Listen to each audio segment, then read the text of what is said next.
Okay, I guess I'll do a little quick shout out to Kuhn Chevrolet, which is where we got our Chevy Bolt. So that's why we have this. And this is the Chevy Bolt, which in this tiny little garage is maybe not so easy to see in this camera. But anyway, what I wanted to show you was sort of the preparation we have for the level 2 charging station we'll be putting in the garage. So this right here is a service disconnect.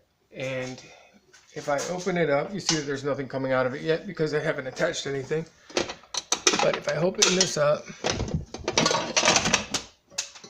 right, that up there, pull this off, that up there, pull this out. Okay, so let me show you what's actually happening here. So this right here is a hole which goes out the back of it, through the wall, and on the other side of this wall exactly is where the electrical panel is. So the wires will come in here. There'll be 6-gauge wire. The ground will land here. Okay, one of the colors will land here, like black, and then one of the colors will land here, like red. And then we'll have a black wire that comes out here, and it's going to turn 90 degrees and go out a pipe here, and the red and the white those three will come out.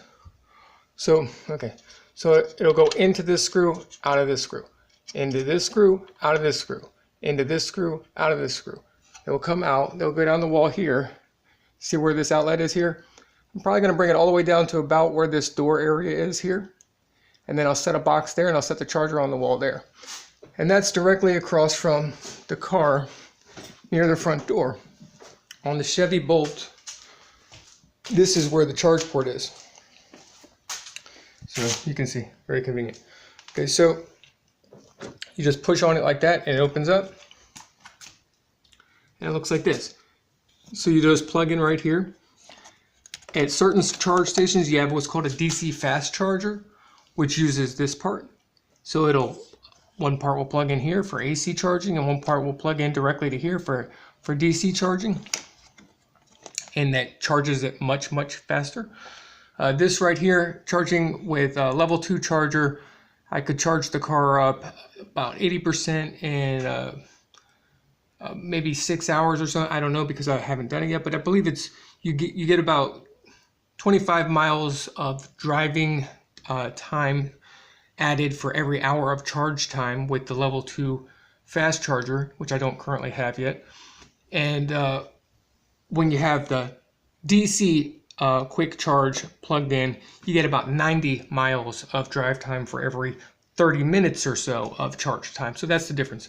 On the standard charger that you get, which plugs into standard outlet, 120 volts, 20 amps, that's going to give you about 4 miles of drive time for every hour of charge time. This particular car has a range of approximately 255 miles when it's fully charged, as it is right now. And so you can imagine it takes quite a long time if you're tapped out to charge it up, and that's the reason why the fast charger is important. I wanted to show you a little bit about the interior of the car, so you can see dashboards like that. So anyway, first of all, this right here, this is a false floor. So you go like this, and you see there's this other section down here. So you got your little shopping bags and any cargo you're carrying, but that also has a subfloor. If you pick this up, which would be, I don't want to move everything out of the way right now. Underneath that, that's where you have things like your spare tire, and don't have enough light to really see what I'm doing here. You have your spare tire down there. You have your charge cable, your standard trickle charge 120 volt cable is down there. You also have a tire inflator down there, and so it's all out of the way completely. So let's just get in the car for a minute and play around. Oh wait, let me show you something before I get in the car real quick. All right, okay. So I was like, what's this button? Because see, this opens by just pulling here, right? I was like, what is that for looks? What is this? So this is what this is. You see the plug? So you just do this, and then you press it again. So you could do that from the key fob, or you could just do it from there. Just see it right here. For some reason it's having trouble focusing on that. What it says right now is it says Hold on a second. When I get in, it does this. Okay, if I can just get this picture to, I don't know, maybe kind of show you what that says. I wish you could see what it says. So it says 256 miles is the current range. Minimum, meaning if you were doing some kind of like strenuous driving with the heat blasting and a whole bunch of devices plugged in, you'd have 125 miles. Okay, and then then you have an optimal, which is like if you were on a mountaintop driving downhill, you have over 300 miles range. So there's a difference there. Okay, so when it gives you the number saying 256 mile range, it's basically saying on average. Okay, so now I just pressed that button right there, and that turned the car on. The car is now on. Okay, if I wanted to start driving, I could start driving right now. The only thing I'd have to do, you see how it says in this picture. Hold on a second. So in this picture right here, it says park. It's for some reason this phone won't focus because it sucks. But if I do this right here, and I just press down, now it's not on park. If I just put my finger under it and pull up, now it's on park. Okay, so it will not come out of the park into drive or into reverse when it's on park. Also, it will not come out of park if the charger cable is plugged into the charging port. Whether it's fully charged or still charging, that doesn't matter. If it's physically connected to it, or more specifically, if the charge port door is open, which it would have to be for that to be connected to it, it will not come out of park. So you couldn't accidentally jump in your car and drive off and be like, oh man, I just tore the charger out of the wall and it ruined it. So you wouldn't have to worry about that. Okay, this is a fully configurable touch screen display. You can see currently I have the temperature here, the time here, some other information. But this is all configurable. I can go up in here into settings, and I can go over here. I didn't watch when the guy was teaching my wife all the ways that you could tweak this, but she knows how to go in here and set it up like a million different ways. But here's like, several different subjects in like software information and everything. You can do update the software from the car. Right now, this car, it is, as we pulled into the garage, it syncs with the Wi-Fi of the house, but it does have its own, as far as I understand, it has its own SIM card. It has 4G LTE, has Wi-Fi, it has Bluetooth, and everything. So there's the rear camera, display, Wi-Fi, key pass, which I can't get to work with my Android phone for some reason. Like devices, I could go to here, and you can see this is my phone, this is my wife's phone. So go back. There's this screen. Why is this not very clear? Sorry, I'm looking over here instead of on the screen, so that I look up on the screen and suddenly realize nothing's in focus. So I apologize for that. But you can see you've got a lot of settings there. I could go here and tap this, and it's going to bring up all the stations. This is my favorites. This is if I just want to see everything and all this stuff. So let's go back. Oh, I could also just do this, right? And now I could just type in the radio station. If this thing would show, I could just type in the radio station frequency and then hit check mark, and it will just tune it directly in like that. So if I did it that way. So anyway, we'll go back to here, and here's where you turn on your like AC or heat or whatever, and you select all that stuff here. As soon as you start turning things like that on, it recalibrates the range. Right now, the range says 221. Remember when I first got in, it was like 250. So, but it does say, you can see it says 302 is the max range, depending on driving conditions, what's going on. So it is keeping track of what you're doing and what you're setting, and those numbers will adjust as you do stuff. As you drive, this section over here, there'll be a green bar which will go up, and that's saying you're using this much power right now with what you're doing right at this moment. If you hit the brakes or something like that, what you're doing is it will do regenerative energizing of the battery. It'll take the the momentum of the car moving forward that you're resisting, or if you do one pedal driving, which means you don't even use the brake pedal. It's like you put the shifter into low gear, and then you just, if you press down on the gas pedal, it accelerates. If you lift up on the gas pedal, it actually decelerates. It doesn't just like coast like a stick shift would. It actually is almost like touching the brakes.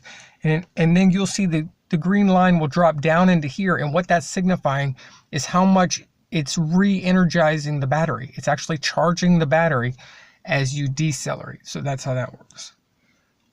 Anyway, also further, you can see that this is just, there's no physical dials here. This is just a screen display. This is just a screen display, except for this is touch screen. This is not, because if this was, that would be stupid. But you can see it does tell you at all times what direction you are pointed. If you have any mobile device attached right here, it will give that information right here. It will tell you all kinds of information about it right there.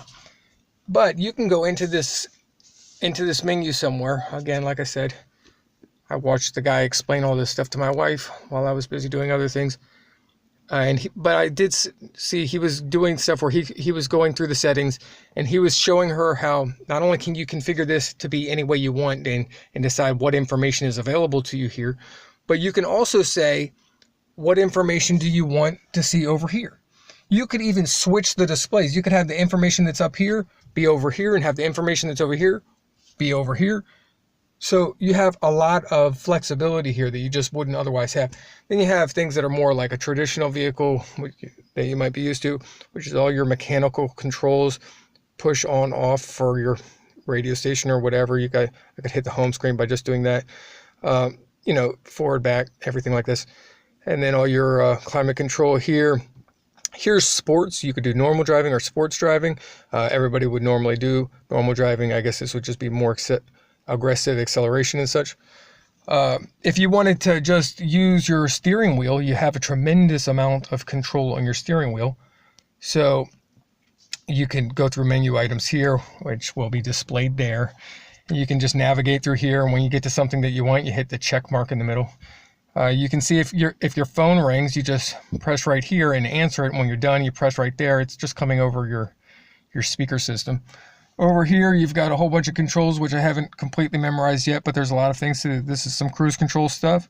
This is some other things which I'm not familiar with. This is heated steering wheel. This right here is telling you, that light is telling you that you have, I forget what the name of it is, but if you're drifting around in your lane, you're not really staying between the lines very well, it will give you an indicator up here on the screen, and that's what this red light says, saying the feature's turned on, which is saying, wake up, hello, you're drifting around in your lane. And so that's nice. As you're listening to the radio, you can just go up and down in your favorites list with just toggling these little buttons, and you just put your hand behind them and press this way, or you put your finger behind this one and press this way, and it'll go up or down in your favorites list. So also back behind here, this is behind the steering wheel where your right hand is, there's a button here and a button here, and that's what you use to increase or decrease the volume on the radio. So I'm driving, I just slide my hand right here, and I hit with my index finger right behind here, and it'll raise the volume. If I hit with my next finger, it's going to lower the volume a little bit. Back behind this side, right behind here, there's a little paddle button that if I had my hand on the wheel and I squeeze my fingertips on that, that would actually act as a brake pedal. And the reason, I think that's really ingenious, because of the fact that when you're driving and things are going crazy or whatever, and you just kind of tensen up, your hand is here and you're tensioning up, and your fingers are resting on this pedal. Your fingers are actually going to automatically engage the brakes. Whether or not your feet are smart enough to respond or not, it doesn't matter. Your fingers are doing it. So, when you start white knuckling the steering wheel, well, this interprets that as apply some brakes. Okay. So there's a lot of other smart technology in this car. For example, it does have proximity detection and everything. If you are quickly accelerating to something in front of you, which is not also accelerating, it's going to say, hey, you're about to run into something. It's going to give you a warning indicator here. And at the same time, if you're not up to it, it will apply the brakes for you. So you don't want to depend on that, of course. But, it's nice to know that that's there as a backup. Similarly, there's sensors in the back of the car. If you were backing out of a parking space and somebody's coming out of a blind spot from behind another car and parked next to you or something, you couldn't see them, it would apply the brakes so you don't run into them. It will give you an audible sound and an indicating light here telling you what's going on. But that ability is there also if somebody's walking next to your vehicle and you didn't notice them. It's detecting that, it's giving you information here, and it's keeping you from doing anything stupid. If you were going to change lanes and you put on your turn signal and you're getting ready to go to the left, or maybe you're just trying to parallel park or something and you're doing all this stuff or whatever and you're sticking your nose out in traffic, and maybe somebody's trying to pass you at the same time you're trying to do this stupid stuff, and maybe they're in your blind spot right at the moment and you're about to scoot forward or something so that you can get your back end more at a better angle or something. There's a little light right here on your mirror, which is going to say there's somebody in your blind spot right now. So if you were getting ready to turn into the left lane, you might look in your left mirror, but you wouldn't see the car because it's out of the view of the mirror. But that light right there, which, let me see if I can, so it's right there. If that light lights up, it means that you might not see them right here because they're out of your point of view, but they are in the blind spot of your car, and please don't go that way right now. I don't know if it actually will disallow you to go that way, but it does tell you. So that's very helpful. I'm trying to think of what else. There is a lot of stuff to cover in this car. I mean, obviously you have cup holders and lots of convenient places on the doors, front and back doors, and the center console of the front. There's no center console of the back seat for the back seat, but that's okay. In the Premier, there is. Down here, which you really can't see, down in the footwell here, like you have the dashboard here, and then there's this footwell. There's not a block here between the driver's seat and the passenger seat. It's more like a truck cab in that respect, right? Like that's an open space. But there's a little bit of a dish right there. And what that's really great for is if you're a woman and you have a purse, and instead of tossing your purse into the passenger seat or tossing it down here into the passenger footwell or tossing it in the back or something like this, women have things in their purses that they might need access to. So you can set it down here in this little space, and it's not going to tumble around. It's not going to get under your pedals. It's not going to fall over there. It's like kind of in this little pocket, and you can reach it. You can get to it. If you pulled up to a toll booth and you needed to get some coins and you didn't have anything in your center console, you had the stuff in your purse, you could reach that. You could get to that stuff. Also, if you have the USB chargers, which are down here, you plug your phone to that, it'll charge your phone. It also takes all of the data interface into the computer's electronics. So if somebody calls you, they come over the car's intercom instead of there, and you don't need to fiddle with your phone at all when driving. If there's something that you want to do with your phone while you're driving, you're using the car controls. You're using this menu. You're using this touch screen. You are not grabbing your phone. You're not looking at the screen or anything stupid like that. Everything you need from your phone will be up here in your interface. The glove box is just a standard glove box. This is pretty cool. Let me see if you can't really see it because I don't know what's going on with this camera. Yeah, you can't really see this finish, but it's pretty cool. It's like this. When I first saw in the Premier, we were looking at this car, and you see this little like divot here. I thought there would be like a little like a LED light band here or whatever, just kind of like a glowing thing. I really thought I saw that, but maybe that is a thing in the Premier. This is not the Premier. This is the LT, which is about nearly $5,000 difference in price. There are some really cool features on the Premier. I don't want to knock the Premier, but $5,000 is considerable, so we did not get that. The dashboard is a dark color. It might not really look like that way in the video, but if you look, this is white, this is dark. And that's important, obviously, when you're driving and you're with the slant of the window and the dashboard, you don't want to have a reflection of your dashboard when you're trying to look out the window. So that's very important. That works well. It is a smooth texture. It's not like a soft texture that would be more resistant to reflection, but I haven't really seen any major problems with reflection. There's a lot of technology hidden behind this this rear view mirror, which in the Premier also, this is actually a screen. You can toggle between a screen or a mirror, you know, a standard mirror. And as a screen, it's using the rear view camera to tell you what's behind your car, which actually gives you a better view than you get from just looking out your mirror. And the rear view camera is, as far as I know, when you're driving, you can't access the rear view camera here and look at it. Maybe you can, and I just haven't figured it out. But one complaint is that there is no built-in buttons up here for your garage door. You will have to have your garage door opener with you, like we have this, and then we just set it down here. There's a little pocket down here, which is hard to see, but it's right there. And I just have the strap on it, so it's easy for me to snag it. You know, you don't need it very often, only when you're pulling into your garage. So it's not the end of the world. But the previous car did have it. Another thing that the previous car, which by the way was a Corvette Z06 from 2007, is there was this window up here where the speed that you're driving is projected up onto the windshield. So you're looking, and you can see that, just like I was saying, hey, you don't want to see their dashboard when you're driving, it would be obstructed. You would actually project the speed that you're traveling up onto the windshield, and you're looking through that. So as you're looking out the window driving, you don't have to look down here to see how fast you're going. It's up on the window. You can see it. So that was real cool. They don't have that in here. Sort of sucks. There's a few features that you may be looking for, which you will not find, which is like power windows, power seats. You do not find these features, generally speaking, in an EV car because of the fact that anything that uses power is reducing the range of the vehicle. And the whole point is to do everything in your power to maximize the range of the vehicle. You know, it's like things like, well, actually, we do have power windows. I misspoke. You do not have power seats though.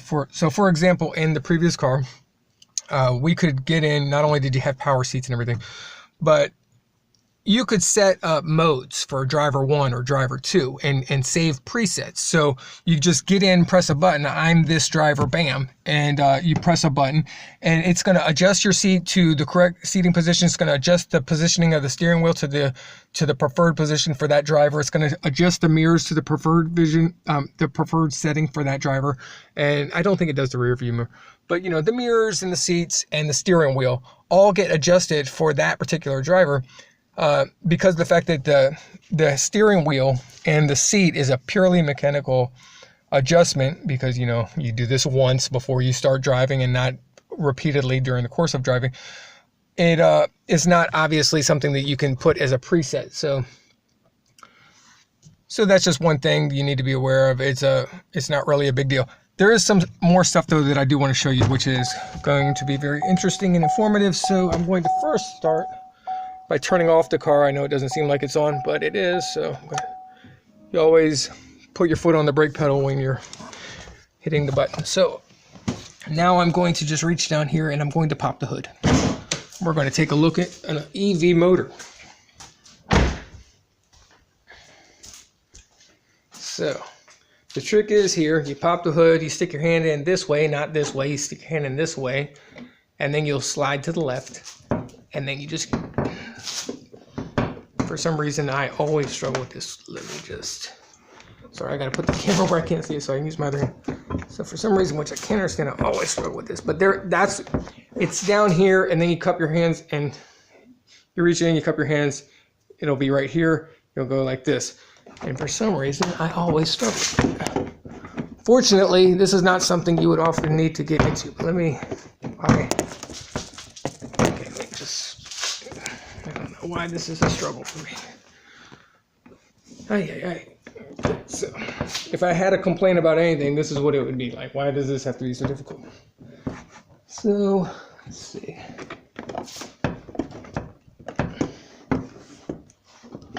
Okay. I just see what it is. Okay, so here's the mistake. First of all, I have to put up this bar. So again, requires two hands, unfortunately, so whatever. So here's what I was doing. I was doing this. Apparently, it was exactly the opposite. You got to go this way. So that's my mistake. This is the hook. The hook opens on this side. So this way, not this way. So it will flex this way, so it feels like that's a thing, but no, it's actually the opposite. And so now we got that cleared up. So anyway, this is your motor. So let's check our oil. Oh wait, there is none, so we don't have to check that. Okay, maybe we should check our fan belts. Oh wait, there is none, right? No fan belt, so I guess we don't have to check that. You know, so things like this, you know, it's like when it comes to maintenance packages and things like this, not so much of a concern. The high voltage battery for this car is underneath the car. However, there is a 12 volt battery location right here. So that's worth knowing. Haven't had the car long enough to know like when you would need to make use of it. Like you're never going to be in a situation where jump starting this car is going to solve a problem for you, because unlike a gasoline car, you use the battery the whole time you're driving. So if you ran out of juice and stalled on the side of the road, you're going to need to figure out something other than a jump start to get home. You're going to get a tow, or you're going to have to put it in neutral and push it to an outlet where you can plug in. So that's the thing. Obviously you have a fuse box here, but yeah, this is the positive terminal. That's the negative terminal. I don't know. Possibly you can jump start other cars. I don't know that I would do that. But, you know, so that's where that location is. But this is what an EV motor actually looks like. And I don't know dirt enough to tell you what the hell I'm looking at when I look in here. But this is a pretty small footprint. Like this is the front of the car. Like it's like caravan style nose here. But it's pretty cool. And I wish I could back up more in my car garage so that you could really get a view of this vehicle, but I'm sure you can go online and just type in Chevy Bolt EV LT and you're going to get 1,000 pictures, you know, just to kind of give you an idea of what it looks like in the body and everything. There are some additional features on the Premier which I do not have. For example, things that don't matter like hood rails. There will be hood rails here and on that side. Purely aesthetic. You cannot mount anything to the hood of your Chevy Bolt EV. The hood rail does nothing. Very important to know that when you're talking about $5,000 difference in price.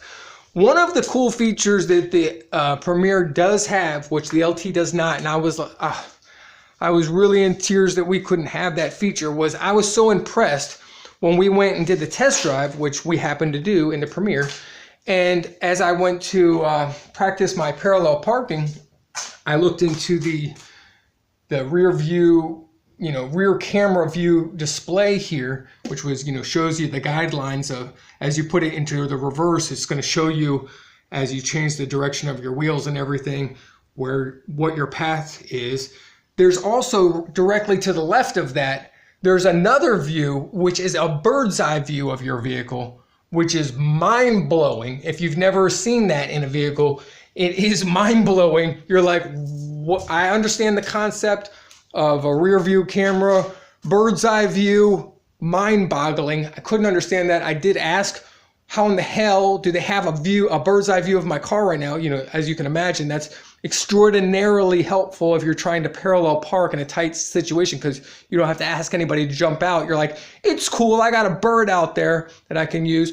Well, you know, where are they getting this view from? There's no cameras. There's no telescope coming up out of the roof and looking down over your car. So what the hell? Now the explanation I was giving, which is still kind of inconceivable for me to wrap my brain around, is that it is a satellite view of your car. I can't confirm that, whatever. It doesn't make any sense how that would be the case, but that was the explanation that was given to me. But, you know, there's no other way that you would get this kind of a view.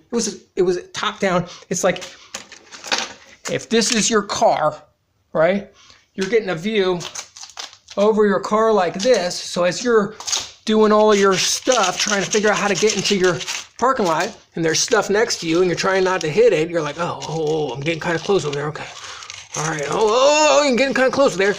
You're getting this view. You're getting a view like this of your car and the proximity immediately around it. So, yeah, pretty freaking fantastic. This car does not have that. That's a $5,000 difference between models to have access to this feature, which the name of which I cannot recall. But yeah, Super cool. Anyway, let me stop the video there. This is a 30-minute video already, so.